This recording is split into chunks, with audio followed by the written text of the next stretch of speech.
আমাদের প্রথম প্রশ্ন হলো যে বাংলা কবিতায় হাংরি জেনারেশনের কবিতা বা হাংরিয়ালিস্ট মুভমেন্ট ফেল করলো কেন?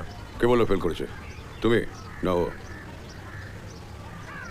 না, 65 সালে তো শোনো এ ছোকরা, মুভমেন্ট ফেল করেনি, ফেল করেছে সমাজ, ফেল করেছে সাহিত্য। আমাদের বুঝতেই পারেনি, তাদের কিছু যায় আসে না। সহজ পথে না বুঝলে অন্য পথ আছে। এটা কি সত্যি যে আপনি বইমেলাতে আগুন লাগিয়েছিলেন কারণ আপনার কবিতার বই ছাপা হয়নি, লোকে অশ্লীল বলে বাতিল করেছিল? ডক্টর বিনায়ক সেনের মতো লোককে যারা যাবজ্জীবন দেয় তাদের কাছ থেকে আর কি আশা করতে পারি? বেশ করেছি লাগিয়েছি আগুন।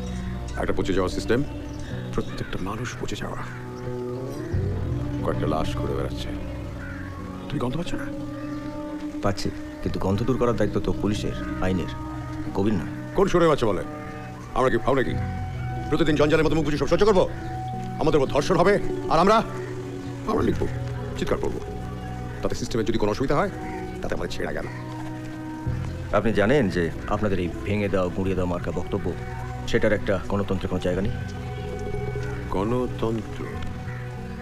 শ্রবণ, শ্রবণ, গণতন্ত্র মানে কি? গণতন্ত্র মানে কি?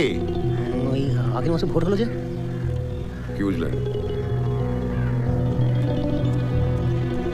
আমাদের দেশের 80% মানুষের কাছে গণতন্ত্র মানে শুধুই ভোটাধিকার, বাকি অধিকারগুলো আপনাদের পকেটে।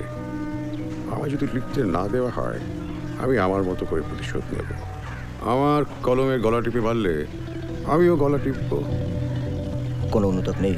না, বেশ করেছি, আবার করবো। এটাই আমার প্রতিবাদ বলতে পারো।